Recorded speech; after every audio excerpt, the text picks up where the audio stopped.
खुलुमबाय बेयो बड'लेण्ड इंखं टेलिभिजन दिनै 14 मे 2025 बुधबार खालि सानसेनि बरादखौ नोंथांमोननि खाथियाव लाबोदों आं सदानन्द दैमारिया।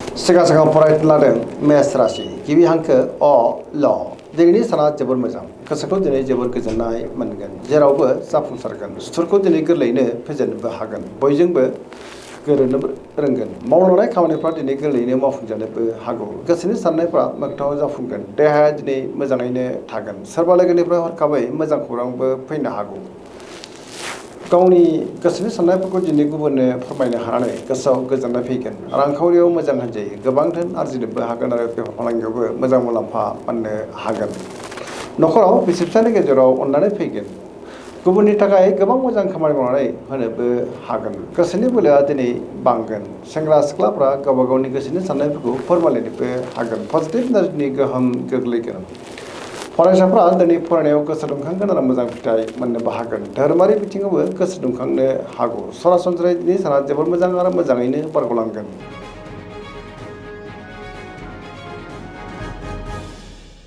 वृष राशि गिबि हांखो इ उ ब दिनैनि साना जोबोर मोजां गोदान खामानियाव आखाइ होजेननो हागोन गोथों आरो गोग्गो साननो रोंगोन गियाननि आंखाल जानाय नङा सोरजोंबा बाख्नायजानोबो हागौ गोबां मोजां खाबुबो दिनै मोननो हागौ बहाबा दावबायोब्ला एबा हान्थियोब्ला दिनै जोबोर मोजां आरो मोजाङैनो हान्थिनोबो हागोन समाजाव मान मोननो हागोन रांखावरियाव मोजां होनजायो मोनदों रांखौ दिनै मोननो हागोन बेफार फालांगियाव जोबोर मोजां मुलाम्फा मोननोबो हागोन अब्लाबो नाथाय खरसायाबो बांनो हागौ न'खराव बिदा फंबायनिफ्राय थोजासे हेफाजाब मोननो हागौ देहाया दिनै मोजाङैनो थागोन जायखि खामानि मावा मानो दिनै मोनफ्रोमबो खामानिखौनो गोरलैयैनो मावफुंलांनो हागोन पजिटिभ एनार्जिनि गोहोम गोग्लैगोन।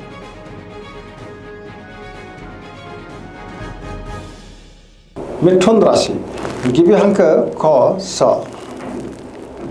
दिनैनि साना जोबोर मोजां पजिटिभ एनार्जिनि गोहोम गोग्लैगोन मोनफ्रोमबो बिथिङावनो जाफुंसार जानो हागोन गियाननि आंखाल जानाय नङा गोसोखौ दिनै जोबोर गोजोननाय मोनगोन सोरजोंबा बाख्नायजानोबो हागौ देहाया दिनै मोजाङैनो थागोन रांखावरियाव मोजां होनजायो बेफार फालांगियावबो दिनै जोबोर मोजां मुलाम्फा मोननो हागोन न'खराव बिसि फिसायनि गेजेराव अननानै फैगोन समाजाव मान मोनगोन मावलांनाय खामानिफोरखौ दिनै गोरलैयैनो मावफुंनोबो हागोन सोरजोंबा बाख्नायजानोबो हागौ लाइमोनफोरनि गोसोआ दिनै जोबोर खुसि जागोन आरो गावबा गावनि गोसोनि साननायफोरखौ दिनै फोरमायलायनोबो हागोन बहाबा हान्थियोब्ला दिनै जोबोर मोजां आरो मोजाङैनो हान्थिनो हागोन।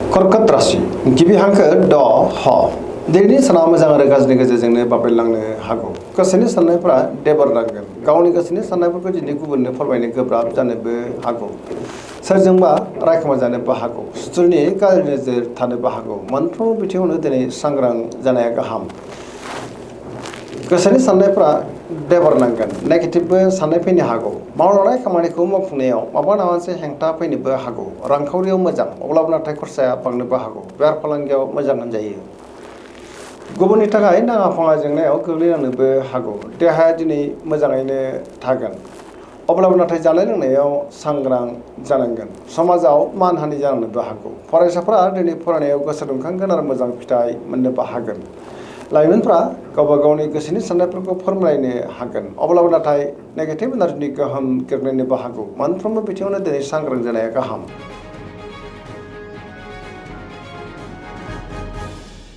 सिंह राशि गिबि हांखो म थ दिनैनि साना जोबोर मोजां गोबां मोजां खाबु दिनै मोननो हागौ गोसोआव पजिटिभ साननाय फैगोन गोथों आरो गोग्गो साननो रोंगोन गियाननि आंखाल जानाय नङा सिगांनि बबेबा आद्रा खामानिया दिनै गोरलैयैनो मावफुंजानोबो हागौ सोरजोंबा बाख्नायजानोबो हागौ बहाबा दावबायनो एबा हान्थिनो खाबु मोननो हागौ आरो मोजाङैनो हान्थिनोबो हागोन रांखावरियाव मोजां बेफार फालांगियाव मोजां होनजायो न'खराव बिसि फिसायनि गेजेराव अननानै फैगोन गुबुननि गोसोखौ दिनै गोरलैयैनो फेजेननोबो हागोन देहाया दिनै मोजाङैनो थागोन बयजोंबो गोरोबनो रोंगोन बहाबा हान्थिब्ला दिनै जोबोर मोजां आरो मोजाङैनो हान्थिनोबो हागोन गोसोआ दिनै जोबोर खुसि जागोन आरो पजिटिभ एनार्जिनि गोहोम गोग्लैगोन।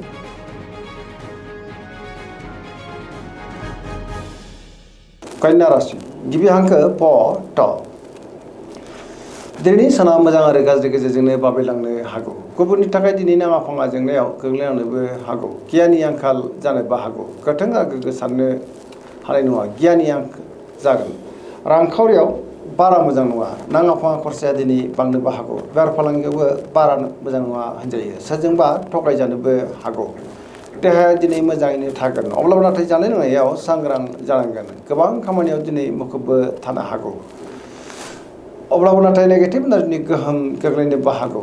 लाइमोनफोरनि गोसोआ दिनै जोबोर उसुखुथु जागोन। गावबा गावनि गोसोनि साननायखौ दिनै फोरमायनोबो गोब्राब जानोबो हागौ।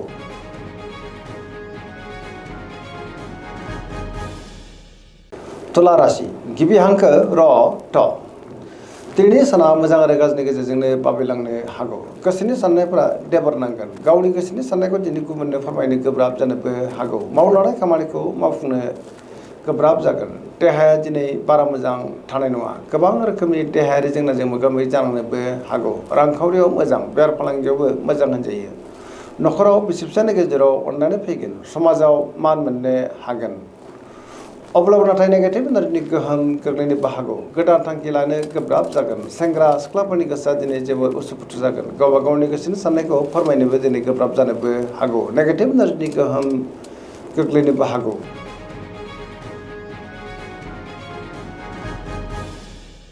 वृश्चिक राशि गिबि हांखो न स।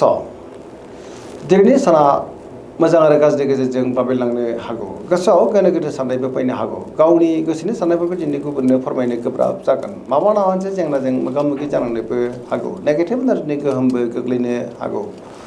बहाबा हान्थिनो एबा दावबायनो खाबु मोननो हागौ। समाजाव लोगो लेवा बांगोन। सोरबा गोजों बहाबा लोगो मोनलायनोबो हागौ। गोसोआव नाथाय नेगेटिभ साननायबो फैनो हागौ। गावनि गोसोनि साननायखौ गुबुननो फोरमायनो हायैयाव गोसोआ दिनै जोबोर उसुखुथु जानोबो हागौ। सोरजोंबा रायखोमाजानोबो हागौ। रांखावरियाव मोजां, अब्लाबो नाथाय खरसाया बांनोबो हागौ। बेफार फालांगियाव मोजां होनजायो। देहाया दिनै बारा मोजां थानाय नङा। गोबां रोखोमनि देहायारि जेंनाजों मोगा मोगि जानांनोबो हागौ। सिगांनि बबेबा जेंनाया गोसोखौ दिनै जोबोर उसुखुथु खालामनोबो हागौ। लाइमोनफोरनि गोसोआ दिनै जोबोर रमान्टिक जागोन आरो गावबा गावनि गोसोनि साननायफोरखौ फोरमायनोबो हागोन।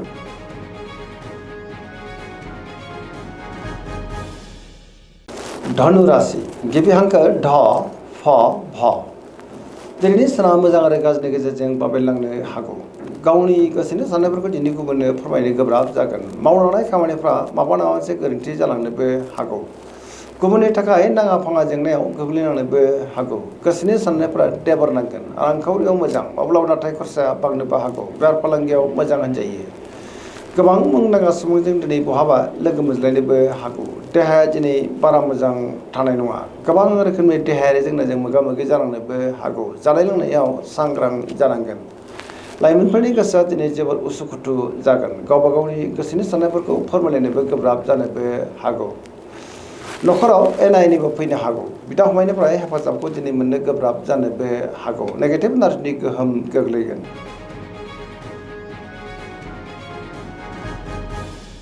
मकर राशि गिबि हांखो ख ज। दिनैनि साना मोजां आरो गाज्रि गेजेरजोंनो बाबेलांनो हागौ। गोसोआव गोनो गोथो साननायबो फैनो हागौ। गावनि गोसोनि साननायफोरखौ दिनै गुबुननो फोरमायनो गोब्राब जागोन। मावलांनाय खामानिफ्राबो माबा नङा मोनसे गोरोन्थि जालांनो हागौ। बेफार फालांगियाव मोजां होनजायो। रांखावरियाव मोजां, गोबां धोन आरजिनोबो हागोन। अब्लाबो नाथाय खरसाया बांनो हागौ। मोनफ्रोमबो खामानिखौ मावफुंनायाव माबा नङा मोनसे हेंथा फैनोबो हागौ। गोदान खामानियाव दिनै आखाइ होजेननो हानाय नङा। न'खराव बिसि फिसायनि गेजेराव अननानै फैगोन। बिदा फंबायनिफ्राय हेफाजाबखौ मोननो हागोन। सेंग्रा सिख्लाफ्रा गावबा गावनि गोसोनि साननायखौ फोरमायलायनो हायोब्लाबो नेगेटिभ एनार्जिनि गोहोमबो गोग्लैनो हागौ।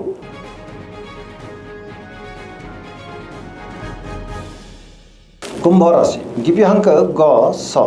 दिनैनि साना जोबोर मोजां। गोसोनि साननायफ्रा मोगथाङाव जाफुंगोन। गावनि गोसोनि साननायफोरखौ दिनै गुबुननो फोरमायनोबो हागोन। मावलांनाय खामानिखौ थि समावनो आरो गोरलैयैनो मावफुंनोबो हागोन। समाजाव मान मोनगोन। गोबां मुंदांखा सुबुंजों लोगो मोनज्लायनो हागौ। रांखावरियाव दिनै जोबोर मोजां होनजायो। बेफार फालांगियावबो जोबोर मोजां मुलाम्फा मोनगोन। देहायाबो मोजाङैनो थागोन। न'खराव बिसि फिसायनि गेजेराव अननानै फैगोन। गुबुननिफ्राय थोजासे हेफाजाबबो मोननो हागौ। गोदान थांखि लानो रोंगोन। सेंग्रा सिख्लाफोरा जेरै जोबोर खुसि जागोन। पजिटिभ एनार्जिनि गोहोम गोग्लैगोन।